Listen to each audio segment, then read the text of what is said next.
Bonjour les sportifs connectés, c'est Jérôme du blog montrecardio-gps.fr. Je le fais assez peu souvent, mais je vais vous partager aujourd'hui un conseil sur les programmes d'entraînement.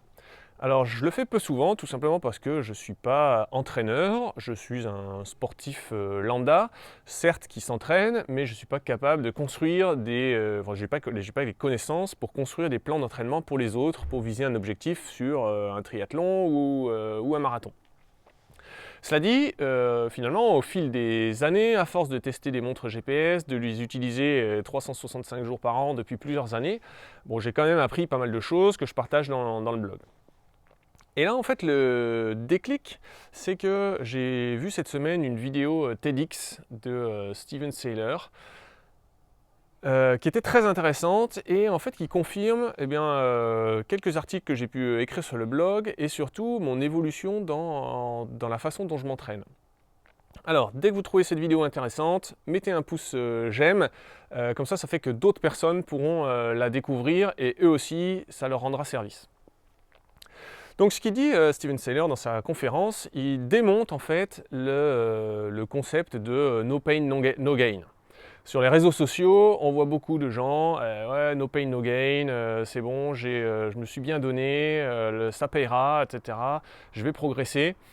Et bien en fait, pas du tout. Donc lui, son métier, il est docteur et il étudie les effets de l'entraînement sur le corps. Donc il a commencé par étudier des athlètes dans un labo en mettant différents capteurs, des capteurs d'intensité externe. Ça c'est simplement mesurer la puissance qui est délivrée par exemple par un cycliste. Et puis tout un groupe de variables sur l'intensité interne. Là ça va de mesurer la consommation d'oxygène, la fréquence cardiaque, le taux d'acide lactique dans le sang, etc. etc. Puis au bout de quelques années, il a basculé à l'extérieur en disant moi ce que je veux c'est pas voir de quoi sont capables les athlètes, mais je veux voir comment ils s'entraînent. Donc il est allé les étudier sur leur séance d'entraînement et sur leur programme d'entraînement sur plusieurs années.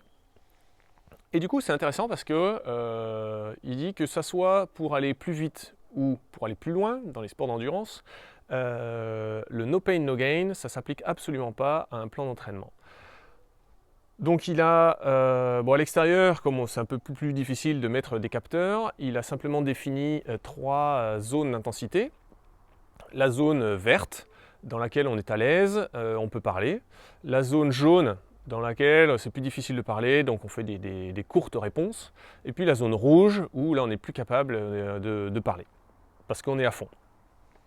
Il a étudié des sportifs de haut niveau dans différentes disciplines. Hein. Ça va du skieur norvégien, ski de fond norvégien, au marathonien kényan, en passant par l'équipe professionnelle de cyclisme de Hollande. Et donc la conclusion de ces résultats, c'est que quel que soit le sport, quelle que soit l'année, tous ces sportifs de haut niveau qui ont atteint des capacités énormes, des résultats avec des médailles, etc., ils appliquent à peu près tous la même répartition des entraînements. Alors, on peut faire un parallèle, hein, sa zone, quand il décrit des zones vertes, jaunes, rouges, là-dessus je vous renvoie vers un article que j'avais fait sur les différentes façons de calculer la FC max et les différents pourcentages pour les répartitions de zones cardio. Donc en gros, ce qui définit comme zone verte, on peut faire un parallèle avec les zones cardio de Karvonen 1, 2, 3. La zone jaune, ce serait la zone 4 et la zone rouge, ce serait la zone 5. Et donc, ce qu'il a constaté, c'est que les sportifs de niveau passent 80% de leur séance d'entraînement dans cette zone verte. Et donc même pour la zone verte, par exemple l'équipe de cyclisme de Hollande, c'est très très bas, hein, c'est 65% de leur FC max. Alors j'ai pas fait le calcul avant de faire cette vidéo, mais je le ferai pas de tête, je prendrai pas le risque. Mais 80% de la FC max, pour moi, ça doit 65% de la FC max.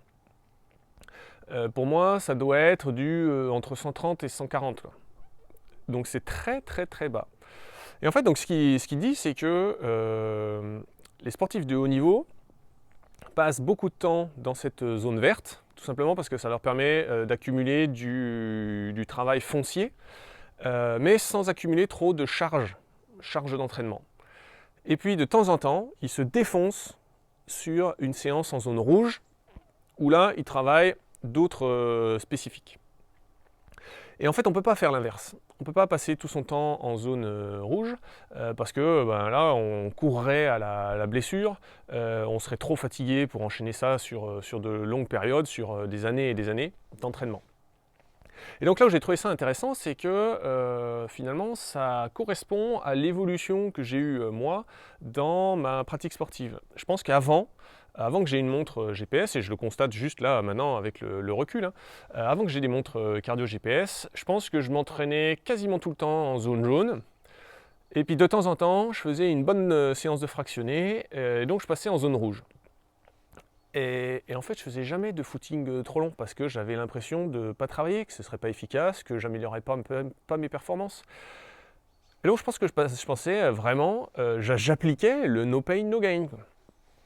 Et je pense que j'ai des capacités maintenant qui sont probablement meilleures que ce que j'avais il y a 5 ou 10 ans, tout simplement parce que je m'entraîne mieux. Alors,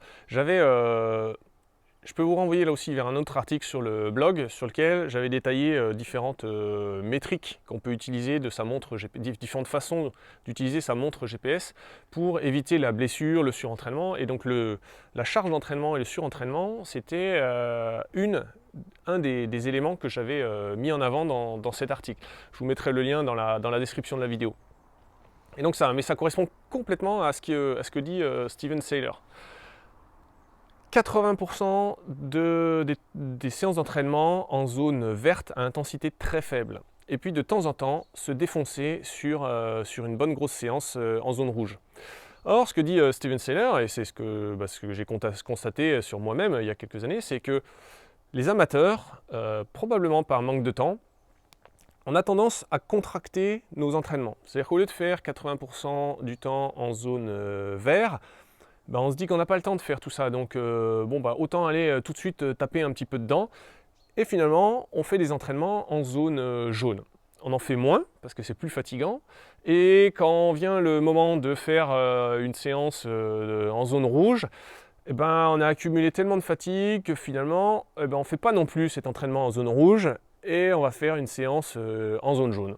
Et en fait, on a tendance à contracter tout ça, et à s'entraîner toujours en zone jaune. Or, ce n'est pas la zone qui est productive. Et la preuve en est que dans son étude, quelle que soit la discipline, tous les sportifs de haut niveau ont une répartition à peu près 80-85% en zone verte. Et puis ensuite, c'est un peu moins de 10% en zone jaune et un peu plus de 10% en zone rouge. C'est-à-dire se défoncer de temps en temps ou se défoncer sur une course. Voilà. Donc j'avais trouvé ça super intéressant et je le partage avec vous. Vous pouvez le partager avec pas mal de vos amis. Je vous mettrai bien sûr le lien vers la vidéo, la conférence TEDx de Steven Seiler.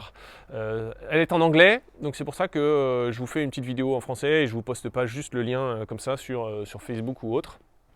Et comme ça, vous pourrez, si jamais vous êtes anglophone, pour aller voir la vidéo complète. Et puis, il y montre quelques graphiques, etc. Il montre un peu tout son cheminement. Moi, j'avais trouvé ça intéressant. Mettez bien un pouce j'aime sur cette vidéo. Le lien des 2 articles que j'ai cités, je les posterai dans la description de la vidéo. Et comme ça, vous aurez d'autres informations qui tout se combine. Et finalement, ce que j'avais constaté tout simplement empiriquement, ça corrobore complètement, ça va complètement dans le sens de ce que dit Stephen Seiler dans sa conférence. Donc j'étais assez content d'avoir découvert que finalement le fait d'utiliser une montre cardio GPS, ça permet vraiment, même sans connaissance, mais juste en se documentant un petit peu et en jouant un peu avec les données qui sont mesurées, ça permet vraiment d'améliorer son entraînement.